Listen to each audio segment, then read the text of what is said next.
شعب كامل الحاجة الوحيدة اللي بتفرحه هي كرة القدم. علشان كده لو جيت سألت حد من الشعب ده ايه السنة المفضلة بالنسبة لك، هيقول لك سنة 1986 هي أفضل سنة بالنسبة له، لأن السنة دي هي مارادونا جاب فيها كأس العالم للأرجنتين. مارادونا في الوقت ده كان نبغة في كرة القدم وما كانش حد بيتقارن بيه. مارادونا كان بيعتبر الأفضل في التاريخ. أما عند الأرجنتين فهو كان في حتة تانية خالص. مارادونا كان عندهم هو القديس، وسبب من أسباب حب وعشق الأرجنتين لمارادونا إن هو طلع من وسطهم زيهم، اتربى في الأرجنتين وهو صغير، وفي الآخر جاب المجد للأرجنتين اللي هو كأس العالم. في سنة 2005 منتخب الأرجنتين للشباب بيكسب بطولة كأس العالم للشباب، وكان في مجموعة شباب لسه طالعين في الوقت ده، وكان منهم واحد اسمه ليونيل ميسي. قبل ما نبدأ الفيديو صلي على النبي واشترك لي في القناة واعمل لي لايك.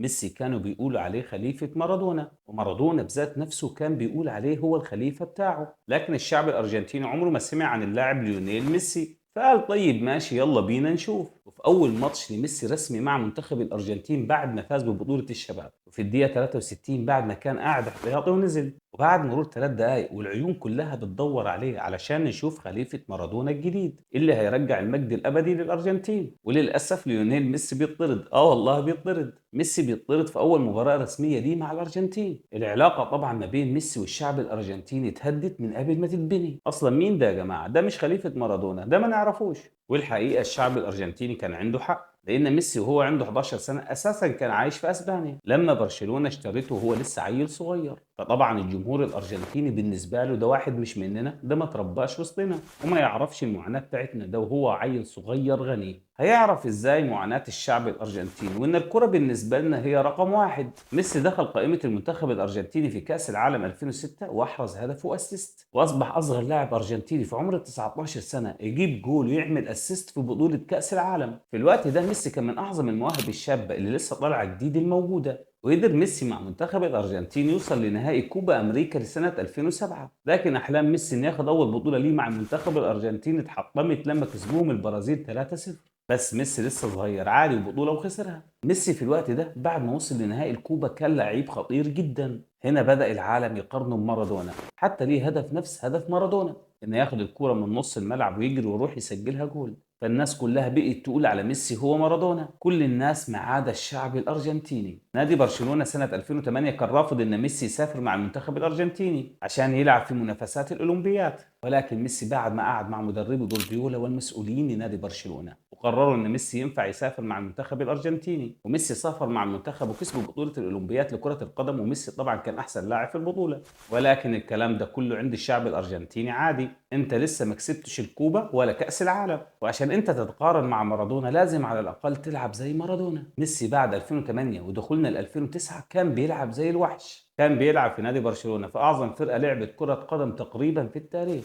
برشلونة 2009 ميسي كسب السداسية التاريخية، الدوري الاسباني، دوري الابطال، وكاس اسبانيا، والسوبر الاسباني، والسوبر الاوروبي، وكأس العالم للأندية. وميسي كمان في الوقت ده قدر انه يكسب الكرة الذهبية كأحسن لاعب في العالم وهو عمره 22 سنة بس. العالم كله بيتكلم على ميسي وانه هو موهبة فذة وانه هو الخليفة الشرعي لمارادونا. وفي الوقت ده الجمهور الارجنتيني خلى مارادونا يدرب المنتخب عشان يجيب كأس العالم ويكون اعظم لاعب في الدنيا كلها اللي هو مارادونا، ويكون احسن لاعب في العالم اللي هو ميسي، والاثنين ارجنتين. ولكن فشلت الارجنتين ان هي تتوج بكأس العالم، دي راحت وخسرت بالاربعة من المانيا، وميسي ما سجلش ولا هدف في البطولة. وميسي رجع على برشلونة، خد مع برشلونة في 2011 نفس اللي خده تقريبا في 2009. وميسي للمرة التانية بيكسب الكرة الذهبية وبيبقى حديث العالم. هو انت ليه مع النادي بتاعك غير مع المنتخب؟ الفرق ما بين برشلونة والارجنتين ان برشلونة كانت بتستغل ميسي احسن استغلال. عايز لعيبة في خط النص تجيب لك الكورة، تمام. عايز لعيبة قدام لما تدي لهم الكورة يجيبوا جوال، تمام.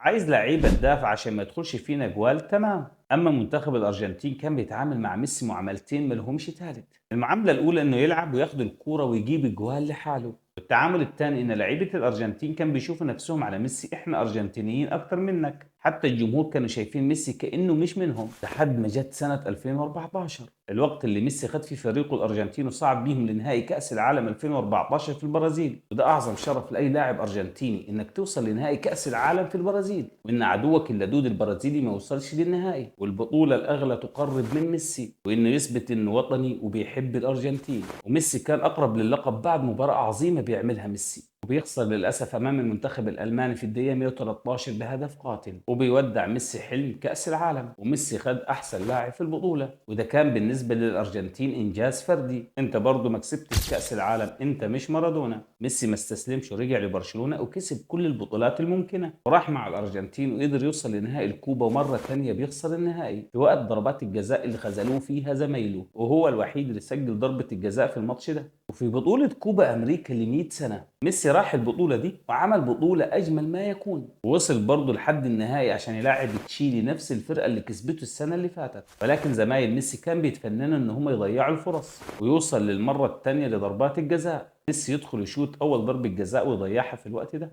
ميسي بينهار في الملعب واللعيبة كلها بتواسيه، لأن هو خلاص 3 نهائي ورا بعض بيخسرهم، فده حظ غير طبيعي، وهو ما قدرش يستحمل الضغوط، ويعلن اعتزاله دوليا مع المنتخب الأرجنتيني في سنة 2016. وبعد ما لعيبة كتير كلمته ومنهم مارادونا غير رأيه ويرجع من الاعتزال. وفي أول ماتش بعد اعتزاله بيلعب أمام الإكوادور ويجيب هاتريك ويصعد لكأس العالم لسنة 2018. وفي كأس العالم بيطلعوا من دور ال 16 من فرنسا اللي فازت بكأس العالم للسنة دي. طبعا سقطة جديدة واخفاق جديد وعدم وطنية جديدة. ميسي رجع لبرشلونة وبيرجع بيلاقي نار، لقي نيمار ساب الفريق وكمان سواريز، وبيلاقي نفسه بيلعب لوحده في برشلونة.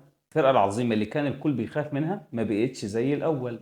بعد سنين بيحرق فيها لوحده قرر ميسي ان هو يغادر برشلونة، وراح لباريس سان جيرمان عشان يلعب مع صاحبه نيمار، وكان سنه 33 سنة، واللي جاي مش قد اللي راح.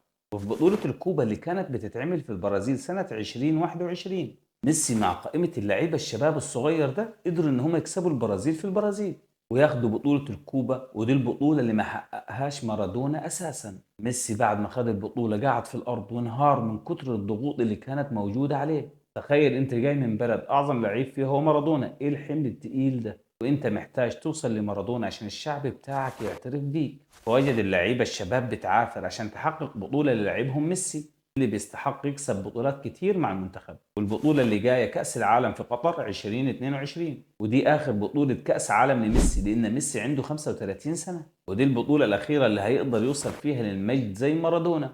ميسي في أول مباراة في كأس العالم بيخسر أمام السعودية، اللي كانوا داخلين وفاكرين إن المباراة مضمونة.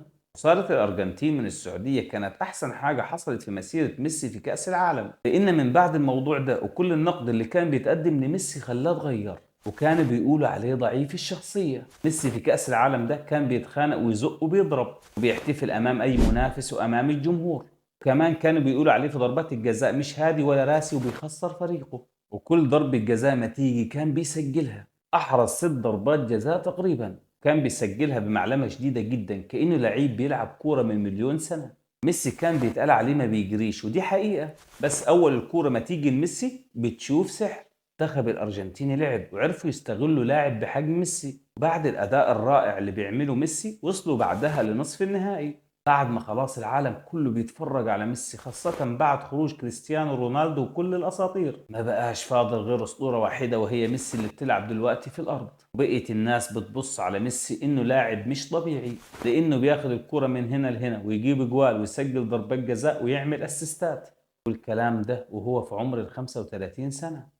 بقى كل ده ولاعب مش عايز يكسب بطولة لبلده؟ بقى لاعب زي ميسي بيعمل كل شيء في الكورة وما بيحبش الأرجنتين، وبعد مباراة النصف النهائي مع كرواتيا بيعمل اسيست خرافي، بيعمل لقاء مع صحفية أرجنتينية بتقول له الموضوع مختلف واحنا المرة دي بنحبك بجد، لأن أنت تقريبا خليت كل العالم بيشجع الأرجنتين، سواء كسبت الماتش الجاي أمام فرنسا بطلة العالم ولا لا، احنا هنفضل نحبك وهتفضل دايما في مكانة عالية عندنا. بعد مباراة أعظم من الأفلام بيشارك فيها ميسي وبيحرز هدفين، وبعد سنين من التعب ودايما كانت مع نداء وبتقف معاه على ثانية، وبعد ما كان بيلعب لوحده وبيعمل كل حاجة في الكورة، وبعد ما كنت اللعيب الشامل وهو في عمر ال 35 سنة، أخيرا ميسي بيحقق كأس العالم ويثبت للشعب الأرجنتيني إنه منهم وزي مارادونا إنه هو الموهبة اللي مش هتتكرر تاني أبدا. والسلام عليكم ورحمة الله وبركاته.